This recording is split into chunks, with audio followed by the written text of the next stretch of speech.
देश के जाने माने विचारक, लेखक और संयोग से राजनीति में भी रहने वाले केरल के राज्यपाल, महामहिम राज्यपाल आरिफ मोहम्मद खान साहब,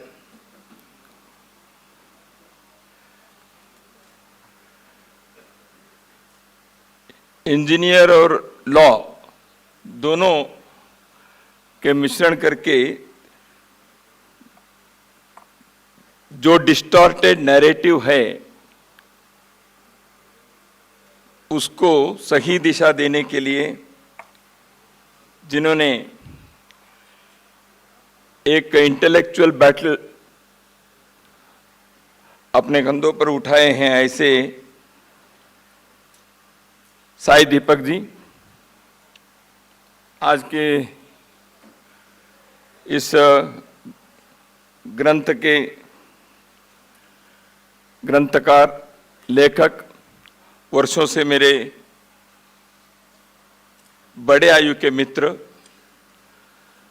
श्री बलवीर पुंज जी इस प्रकार के पुस्तकों को समाज के सामने लाने के लिए लेखक से भी ज़्यादा उत्साह दिखाने वाले हमारे प्रभात जी और पीयूष जी, सभागार में उपस्थित सभी विद्वज्जन, समाज के जागरूक प्रहरी के रूप में काम कर रहे हैं सभी सज्जन बंधु, श्रद्धेय माता भगिनी,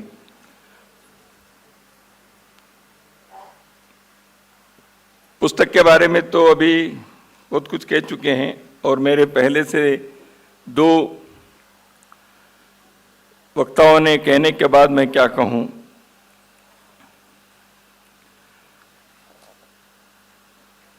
मेरे परिचय में बताया मैं दक्षिण के हिस्से से आया हूं, भारत के। साहित्य पक्षी खींच कहते हैं, साउथ इंडिया नहीं कहते, साउथ ऑफ इंडिया कहते हैं आप। और कई वर्षों से मैं कहता था, लेकिन मैं यूट्यूब में नहीं आता हूं, ये आते हैं, इसलिए ये प्रचारित हो गए। मैं कहता हूं साउथ इंडिया, नॉर्थ इंडिया वगैरह नहीं है, it is south of India, north of India है, ठीक है। तो वहां भोजन के अंत में आपको मालूम है दही नामक चीज जो छाछ है उसके साथ चावल मिक्स करके खाते हैं। यानी पहले भोजन में जो रुचिपूर्ण स्वादिष्ट जो चीज है उसको खा लेते हैं, लेकिन भोजन का अंत होता है थोड़ा छाछ वगैरह ले लेते हैं। आज के कार्यक्रम में ऐसे करने के काम मेरा है। आपने स्वादिष्ट सब्जी सभी भोजन अभी तक ले लिए हैं, लेकिन दक्षिण भारत के भोजन बिना छाछ के पूरा नहीं होता है। थोड़ा सा छाछ कभी स्वादिष्ट भी रहता है, कभी खट्टा भी रहता है, कभी कभी बासी भी रहती है। तो ऐसे थोड़ा सा काम मेरे पास है अभी। और एक है प्रोटोकॉल के जमाना है, लेकिन प्रोटोकॉल तोड़ने के कार्य महामहिम राज्यपाल जी ने किया है दो प्रकार से। सामान्यतः महामहिम राज्यपाल अंतिम भाषण उनके होते हैं। सामान्यतः राजभवन के अधिकारी लोग कहते हैं 60 मिनट से 1 मिनट भी ज्यादा नहीं होना चाहिए। अंतिम भाषण राज्यपाल का होगा, उसके बाद वोट ऑफ थैंक्स भी नहीं होगा, केवल राष्ट्रगान होगा। और ये जो निमंत्रण पत्र है उसमें भी अध्यक्षता आप करने वाले थे। मेरे नाम केवल पुस्तक के लोकार्पण करने का काम था, वो तो मैंने कर दिया था। उसके बाद क्यों करना है ध्यान में नहीं आ रहा है।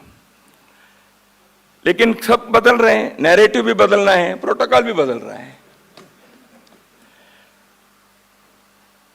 विमर्श के बारे में, नैरेटिव के बारे में और बाकी चीज जो शायद ने कहा उसमें I tend to say I am almost in agreement। और थोड़ा बुद्धिजीवी लोगों को थोड़ा डिसएग्रीमेंट होने से बुद्धिजीवी कहलाते हैं।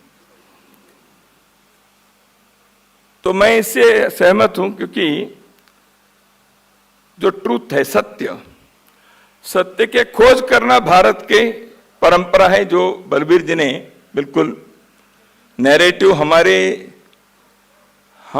हमारे स्वभाव के चीज नहीं है, इसलिए इसमें शब्द नहीं है। इसको विमर्श कहते हैं। क्या है, संस्कृत में शब्दों के बहुत बड़ा भंडार है। विमर्श कहना है, आख्यान कहते हैं, इसलिए नैरेटिव के लिए और एक शब्द है भारतीय भाषा में कहना है तो आख्यान। लेकिन आख्यान, कथन, विमर्श, ये सब भारतीय भाषाओं में थोड़ा सा वेरिएशंस ऑफ मीनिंग हो जाते हैं, उसके कॉनोटेशंस अलग होते हैं। ये संस्कृत के बारे में, संस्कृत के इसमें भारतीय भाषाओं में एक ही शब्द के विभिन्न अर्थ हो जाते हैं। अभी उपन्यास शब्द है, उपन्यास शब्द के हिंदी में अर्थ है नॉवेल।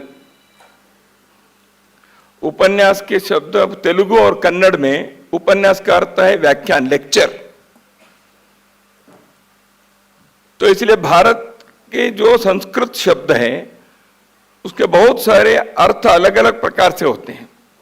इसलिए हमें मजबूरी से कई बार अंग्रेजी शब्दों का उपयोग करना पड़ रहा है।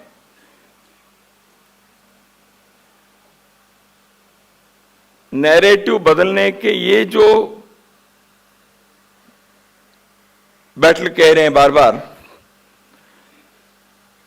ये जो उपक्रम है, ये जो बीड़ा उठाए हैं, यह यहीं से शुरू होता है। भारत को समझना है तो संस्कृत को समझना चाहिए, लेकिन संस्कृत को समझते नहीं है, संस्कृत अध्ययन नहीं करेंगे। संस्कृत तो मृत भाषा है, तो इसलिए संस्कृत कहना है तो वो तो ब्राह्मणों की भाषा है, संस्कृत तो शोषण करने वाली भाषा है। यानी कितने प्रकार के चीजें पिछले 100-150 साल से, खास करके पिछले 75 वर्षों में स्वतंत्र भारत के, स्वतंत्रता के बुद्धिजीवी लोगों ने दुनिया के सामने परोस दिया। इसलिए संस्कृत को हटाओ, इसलिए संस्कृत का हटाया तो विचार भी हट गया। इसलिए विमर्श के संदर्भ में जो एक नैरेटिव के संदर्भ में पिछले कुछ समय से समाज में जो विचार सामने आया, बहस आई, उस विचार को लेकर श्री बलबीर पुंज ने ऐसे एक लगभग 390 के 385 से अधिक का पृष्ठों के यह ग्रंथ आपने लिखे हैं। जैसे विजय क्रांति जी ने कहा, बहुत दिनों से मैं कहता था आप लेख लिखते हैं, सेल्फ लाइफ वगैरह वगैरह, उन्होंने कहा, मैं रिपीट नहीं करूंगा।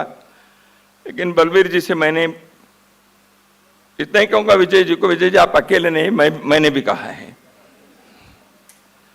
तो बलबीर जी को कहा, बलबीर जी आपके पास अभी टाइम भी है और आप अखबार के लिए, अपने स्तंभों के लिए, कॉलम के लिए आप लिखिए, लेकिन पुस्तक आपको लिखनी चाहिए।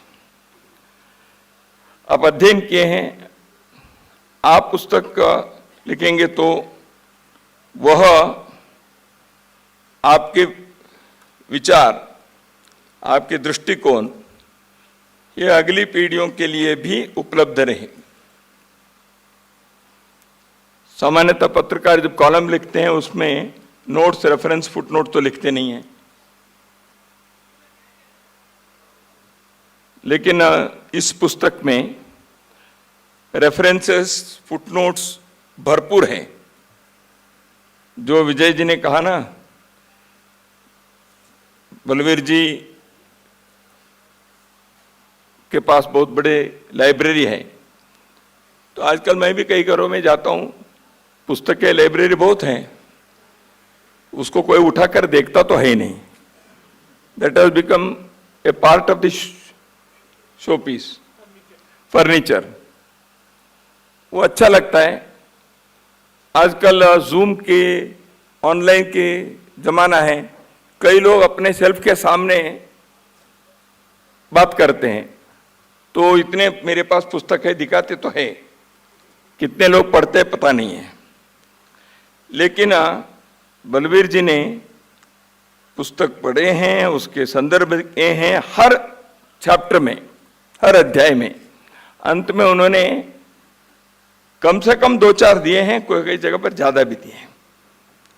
मैंने इस पुस्तक के पूरा प्रत्येक अध्याय पढ़ा ऐसे मैं नहीं कह सकता, लेकिन मुझे इसके बारे में थोड़ा सा प्राक्कथन लिखने के लिए बलवीर जी ने आग्रह किया। मैं वैसे उसके लिए अधिकारी पुरुष तो नहीं हूँ, because I know my limitations in reading, understanding the books and more so in writing something like this.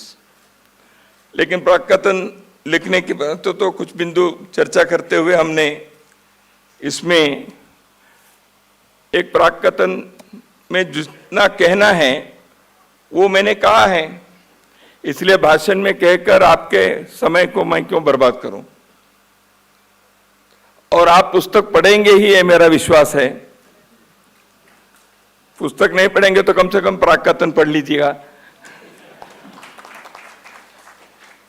और प्रस्तावना भी लिखे हैं, वो भी आप पढ़िए। इन नैरेटिव के झंझट क्यों उठाना पड़ रहा है? पूर्व वक्ताओं ने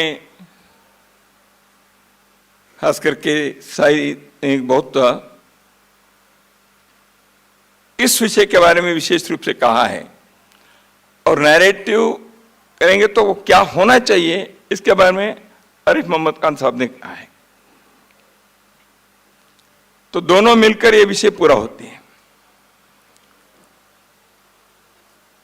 भारत में, भारत के बारे में भारतीयों को परिचय देना है, और वो भारतीय भाषा में देनी चाहिए।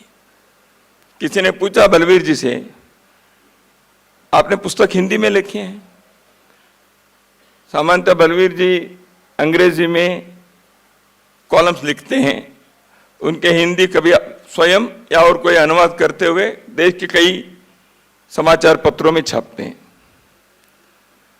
लेकिन बलवीर जी हिंदी में पुस्तक लिखना चाहिए, इसका आग्रह भी हुआ,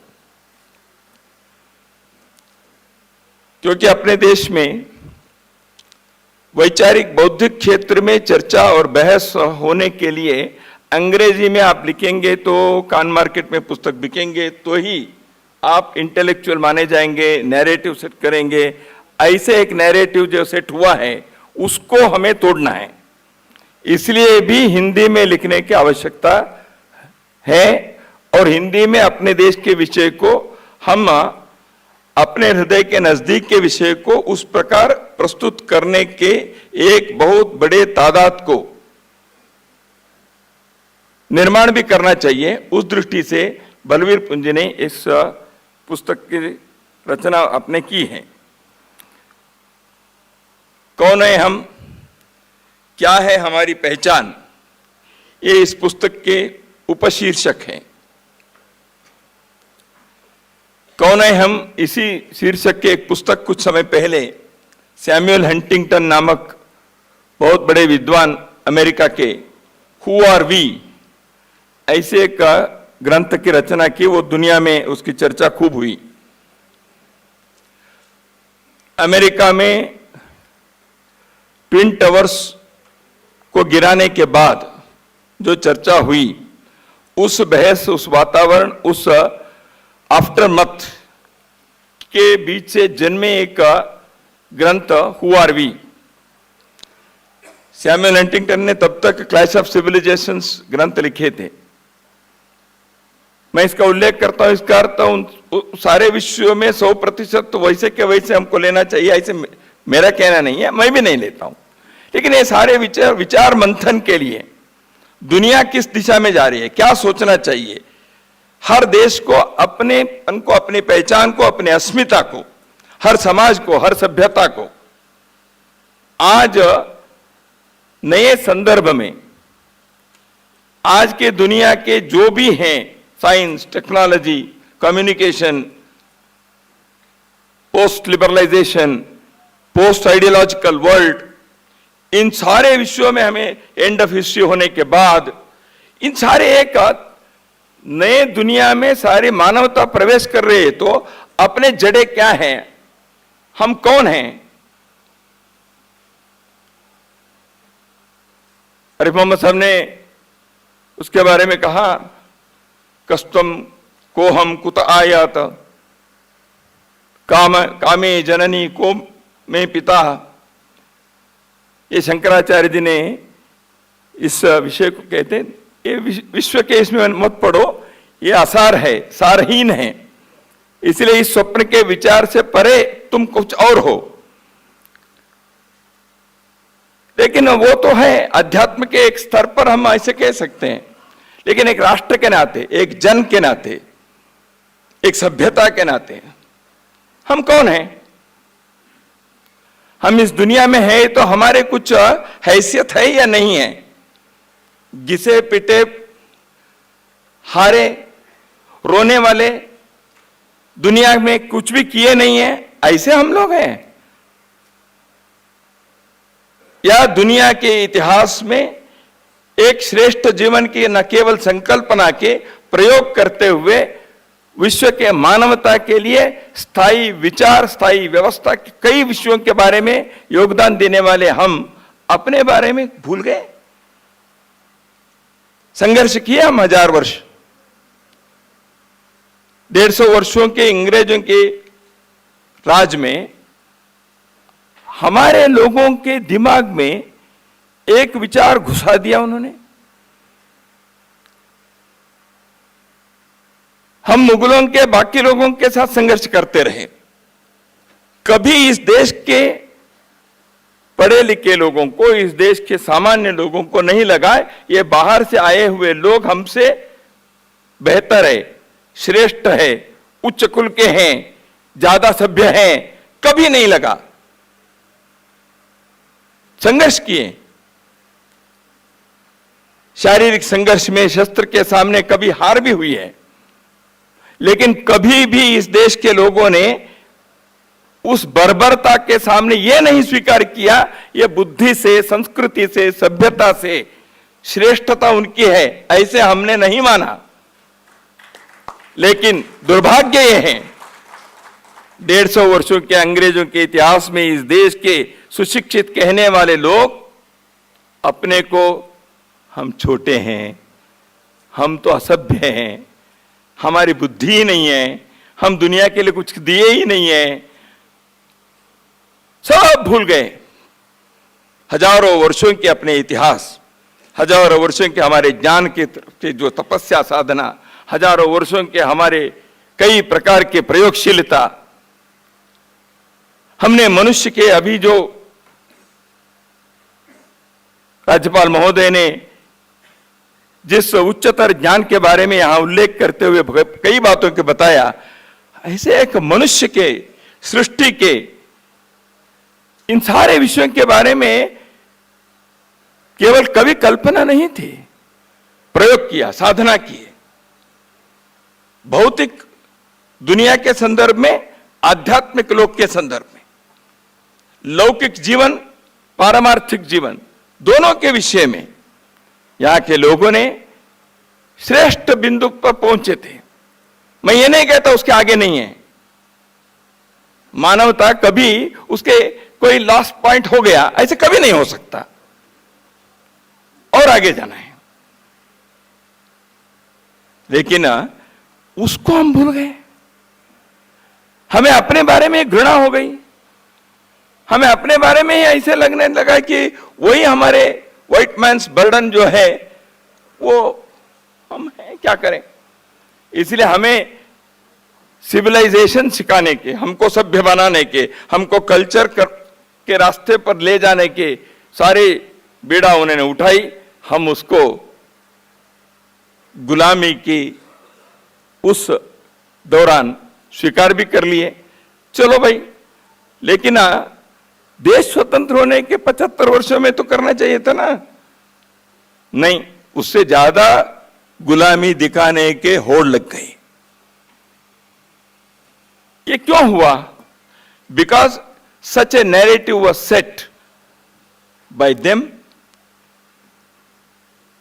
by their agents here, through academies, through universities, think tanks, international medias, opinion making, through judiciary, कहाँ नहीं किए? भारत हिंदू सनातन इससे जुड़े हुए हर विषय के बारे में घृणा उत्पन्न करो, प्रश्न खड़ा करो, ये दकियानुसी है, ये साइंटिफिक नहीं है, एंटी डेवलपमेंट है, ये है, वो है, एंटी ह्यूमन है, कितने प्रकार से हमारे ऊपर करते रहे। आश्चर्य और दुर्भाग्य के विषय है इस देश के यूनिवर्सिटी कम्युनिटीज, इस देश के व्यापक रूप से मीडिया जगत, इस देश के तथाकथित सुशिक्षित लोग इसको स्वीकार कर लिया। मुझे याद है, मैं कई बार इसको कहता हूं, बेंगलुरु के इंडियन ऑफ साइंस में कई वर्ष पूर्व एक डॉक्टर कोवूर करके उनका लेक्चर था। What of the topic of the lecture? Indians of science Bengaluru में, there is no scientific heritage in India.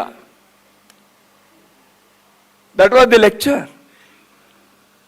and he tried to prove it in his more than 1 hour lecture, how India was not having any scientific heritage at all.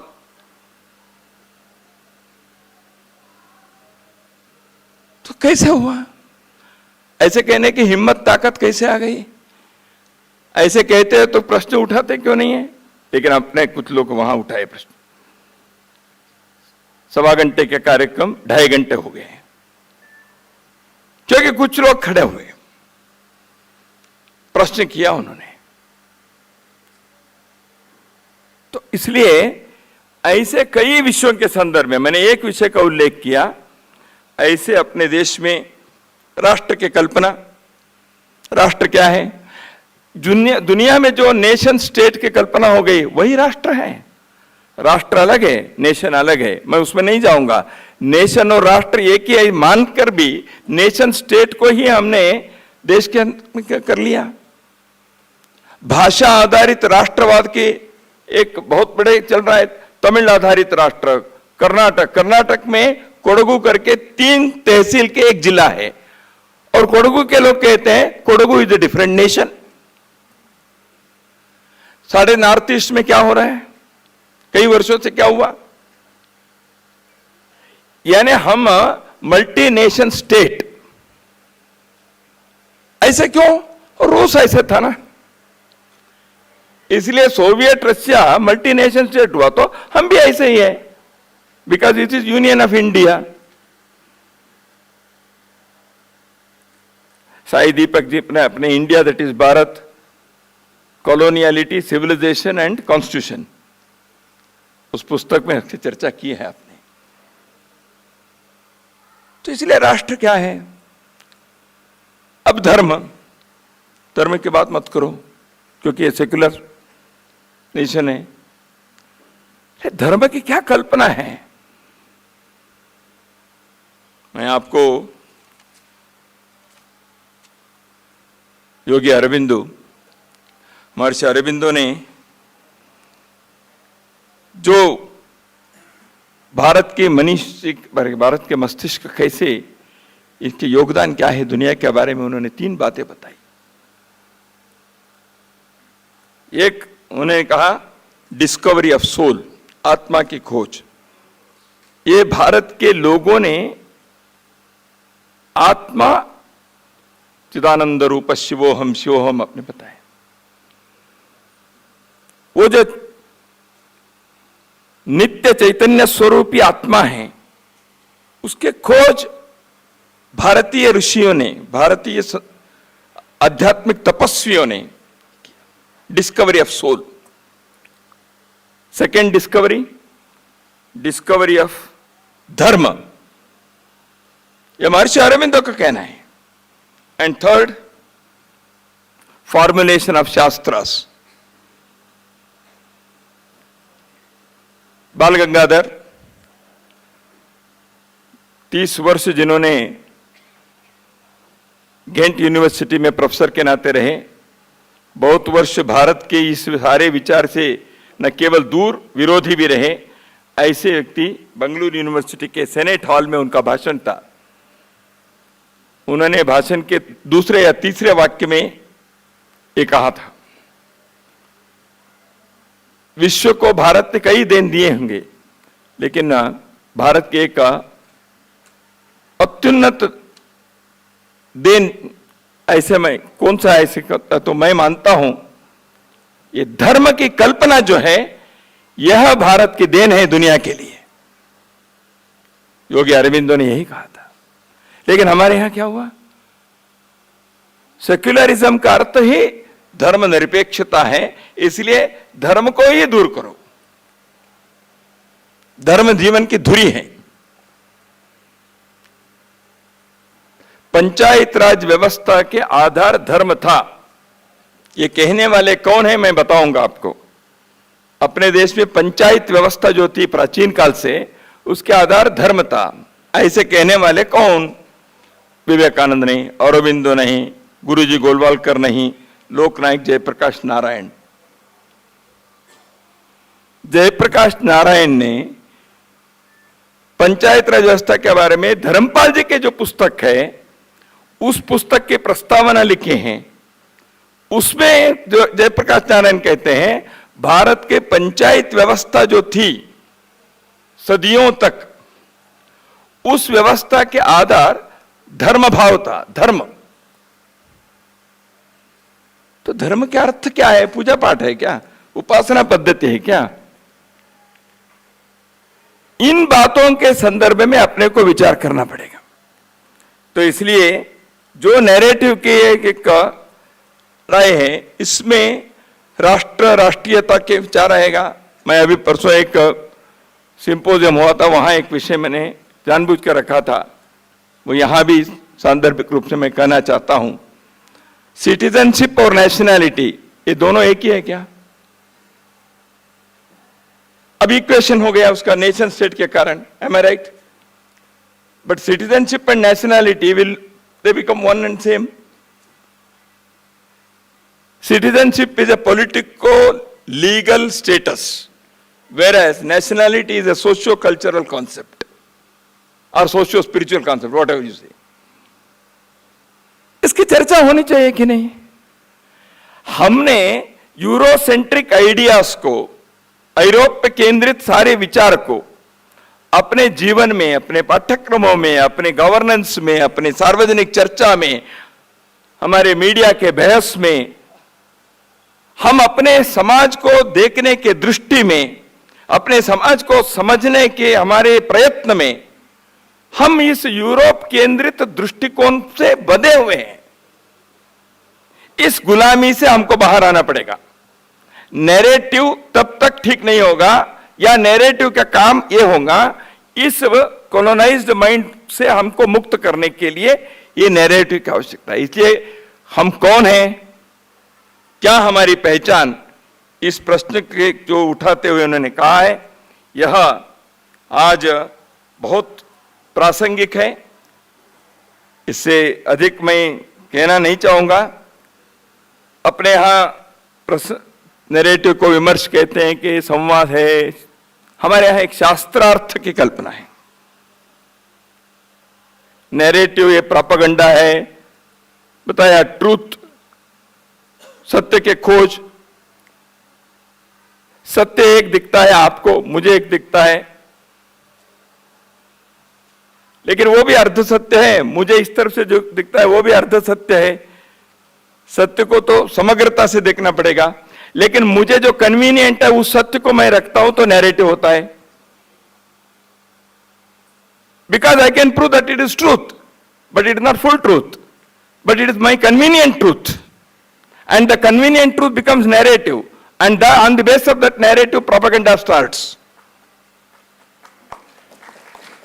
ये सारी चीजों के संदर्भ में हमें एक सबल प्रबल वैचारिक अभियान को चलाने की आवश्यकता इसलिए है क्योंकि आज दुनिया के सामने मनुष्य से संबंधित, सृष्टि से संबंधित मनुष्यों ने बनाए हुए व्यवस्थाएं, समाज, सरकार, संविधान, विश्वविद्यालय, शिक्षा, गवर्नेंस, इन सारे विषयों के बारे में अपने को एक नए ढंग से सोचना पड़ेगा।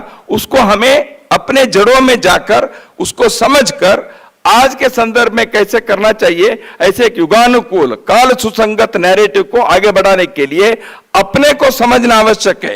No yourself first, no thy self. लेकिन वहीं रुकना नहीं है। विचार की यात्रा 5000 3000 पहले के विषय को बताकर समाप्त नहीं होती। There is no full stop in the journey of intellectual pursuit. आगे बढ़ना चाहिए। ज्ञान के नए नए आविष्कार करना पड़ेगा, ज्ञान के नए नए सृजन करना पड़ेगा। इसलिए नैरेटिव एक छोटा आयाम है उसमें, लेकिन उसके महत्व है।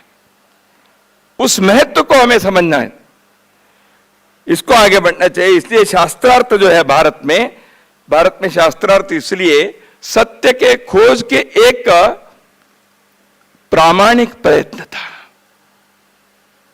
शास्त्रार्थ में मैं मेरे अनुभव से, अध्ययन से, अवलोकन से, संवेदना से जिस सत्य को मैं रखता हूं उसको प्रामाणिकता से मैं रखूं। आपने जो सत्य का अनुभव किया है, अध्ययन किया है, अवलोकन किया है, उसको आप रखेंगे, उस पर शास्त्रार्थ होगी। आपके सत्य को यदि मेरे सत्य से उच्चतर सत्य है ऐसे मैं मानता हूं, तो उस शास्त्रार्थ में मैं आपको स्वीकार करता हूं। ये हार जीत नहीं है, ये सत्य की जीत है। मैं आपका फॉलो करता हूं। यह इस देश के नैरेटिव के ये परंपरा रही है। इसलिए उस सत्य के शास्त्रार्थ के लिए हम तैयार हों। आज लोकार्पित हुए यह पुस्तक, यह ग्रंथ उस प्रयत्न के लिए, उस प्रामाणिक प्रयोग के लिए हमारे लिए प्रेरणा दे। और बलवीर पुंज ने यहां आश्वासन दिया है, शीघ्र ही और एक पुस्तक लेके आऊंगा। उस दिन के लिए मैं प्रतीक्षा करूंगा। धन्यवाद।